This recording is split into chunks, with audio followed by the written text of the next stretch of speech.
Welcome to this deep dive. Today, we're tackling something, well, pretty universal, isn't it? Death and mourning.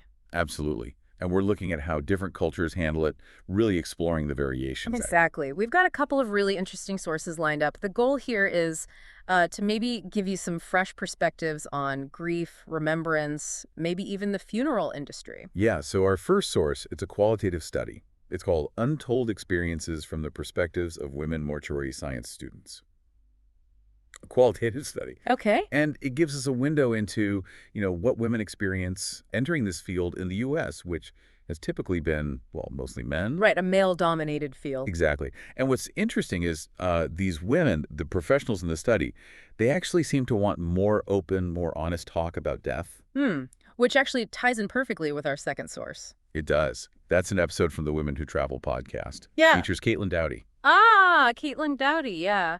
Mortician, author. Right? She wrote From Here to Eternity, and she's a big advocate for sort of funeral reform. And she's traveled quite a bit for this book, right? Observing death rituals. She really has. Places like Barcelona, Mexico, Indonesia, Bolivia, Japan, all over. Wow. And her whole motivation seems to be finding where death is treated with, let's say, the most dignity and seeing what we can actually learn from these different ways. That's a fascinating mission. And what really stands out about how she does it, her approach, is how much she stresses respectful engagement. Okay, so she's not just like a tourist dropping in. No, not at all. She talks about making connections first, often through, local funeral workers or families, maybe friends she trusts. That seems crucial. Yeah, she's very aware of the sensitivity. She even mentions being conscious of being a white American lady in these situations. It's about acknowledging the cultural weight of it all. That awareness is so important. It actually makes you think about how we interact with places linked to death more broadly. Like memorial sites. Exactly, like the 9/11 memorial. There's always that debate, isn't there? About taking photos, about what's respectful in a space that holds so much grief. Is a selfie okay? Or is it purely for reflection? It's a tough line, and it connects to something else, too, the way traditions like, say, the Day of the Dead in Mexico are becoming more popular with tourists. Oh, yeah, that's definitely grown. And it's vibrant, it's powerful, absolutely. But then you get the question, how do you engage without turning it into just a spectacle, without cheapening something deeply meaningful? It's that risk of commodification, right? Precisely. Sarah Chavez, who works with Dowdy's nonprofit, she touches on this. She sees the educational value, people learning from these traditions, but she also warns against that kind of mass commercialization that can just strip the meaning away. It's finding that balance. A very tricky balance. And Dowdy's own experiences, they really illustrate trying to find that respectful way in. Like in Japan, she talks about the katsuoshi ritual. Okay, what's that? It happens after cremation. She describes how family members use these special long chopsticks to pick up the bones of their loved one together. Wow. That sounds incredibly personal. Extremely. Very intimate, very vulnerable moments. And she emphasizes that she could only witness something like that because she had local interpreters, people who could explain the nuances, help her be there without intruding. So it really depended on those local connections she made. Absolutely. It wasn't about her pushing in. It was about being invited, building that trust. And I guess her own background as a mortician probably gave her a certain understanding, too. Yeah, maybe a different lens than just any traveler. Definitely. Yeah. Now, if we shift over to Indonesia, specifically South Sulawesi, the Toraja people, their practices are, well, quite different again. Okay, tell me about that. They have this ceremony called Manani. It happens every few years. And they actually exhume their mummified ancestors. Exhume them? Yes. They bring them out, carefully clean them, dress them in new clothes, sometimes even offer them things like food or cigarettes, symbolically. That is profoundly different from anything I'm familiar with. It's hard to even picture. It really is. Dowdy tells this story where she was staying with a family, and it wasn't until her last day she realized the grandmother's mummified body had been kept in a structure right there in the compound the whole time. Just there. Just there. For many of us in the West, that proximity might feel unsettling. But for the Torjans, it clearly represents this ongoing, very present relationship with their ancestors. A continued Yeah, presence. and the interaction is so direct. Dowdy describes in her book families unwrapping the bodies. Some are in these bright traditional cloths. Others might be in like a quilt with cartoons on it. Surprisingly casual sometimes. Really? Yeah, and they talk to them directly, like they're catching them up on news, telling them what they're doing as they clean them. It's a real An conversation. ongoing relationship, almost literally. Exactly. And it's not just the Monrean ceremony. Cool. We also looked at insights from Satya Sipta, who's involved locally with the Torajan International Festival. Okay. A local perspective. Right. He explains how the dead are often placed in caves, or maybe these little dedicated houses, and they have offerings with them. Buffalo sacrifices are also a big part, signifying social status. Interesting.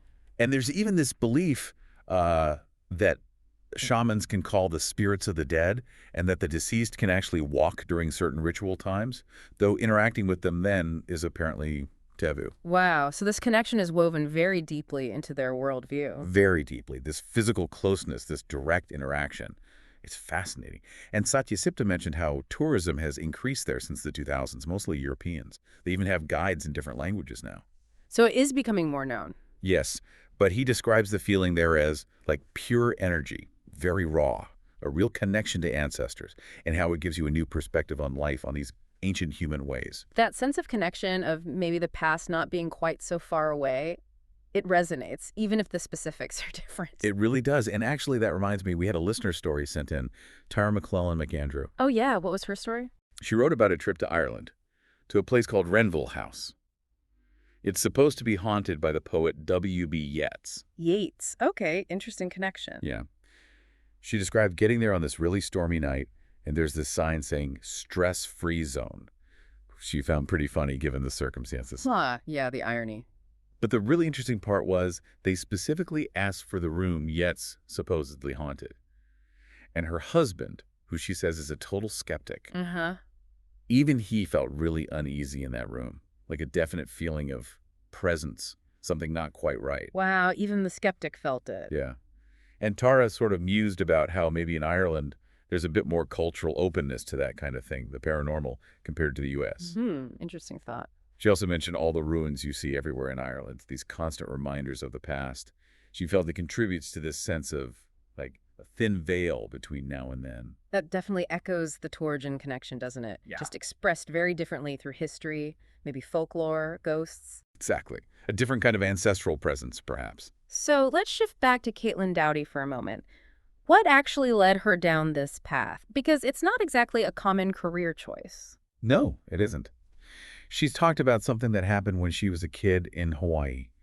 She witnessed a young child fall from a height at a mall, a fatal accident. Oh, that's awful. Yeah, and she said that experience really triggered a deep fear of death in her. Which makes it even more interesting that she ended up focusing on it. Right. Despite that fear, academically, she went into medieval history, specifically studying, death and dying in that period. Okay. But the real turning point seems to have been actually working at a crematory, getting hands-on experience. It must have been transformative. She says it was.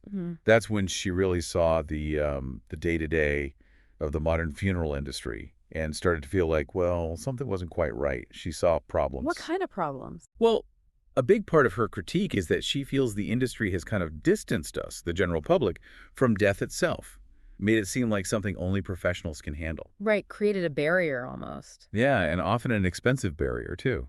She thinks it's created this exclusivity around death, so a lot of her advocacy is about trying to normalize it again, make it less taboo. And how does she suggest doing that? One big thing she advocates for is simply spending more time with the body of the deceased, if possible, reclaiming some of that direct connection we've maybe lost. Interesting. A bit like the Torajans, in a way, but adapted. In a way, yes, bringing some of that presence back. And she also thinks humor has a place in it all. Humor. Around death. Yeah, she argues that talking openly, even sometimes lightly, about death isn't disrespectful. It can actually be a healthy way to deal with all the complex feelings. She talks about the natural contrast between life and death, and how humor can sometimes just emerge from that. That's a challenging idea for some, I imagine. For sure. But her point is that maybe the funeral industry has sort of suppressed that natural open dialogue we might otherwise have, kept it all very solemn and, well, exclusive. So really looking at all these different approaches, Dowdy's travels, the rituals in Japan or Indonesia, even the listener story from Ireland, it just highlights the incredible diversity, doesn't it? It really does. So many ways humans grapple with mortality. And seeing that variety, it kind of forces you to look at your own culture's norms, your own assumptions about death and grief. Exactly. That comparison, that reflection, it can be incredibly valuable. Maybe offer new ways to think about loss or process it. It really taps into that whole enriching aspect of travel, doesn't it? Encountering different ways of seeing the world and having it make you think about your own. Perfectly put. It leads to that kind of self-reflection. So, as we wrap up this deep dive into how different cultures approach death and mourning, maybe we can leave you with a question to ponder. How might some of these diverse rituals and perspectives we've talked about today, how might they influence your own views, your thoughts on grief, on remembrance, on the value of ritual itself when we face these big life transitions? Yeah. What parts really struck a chord with you? And maybe what questions does all this raise about your own cultural background or your personal beliefs around death? Something to think about.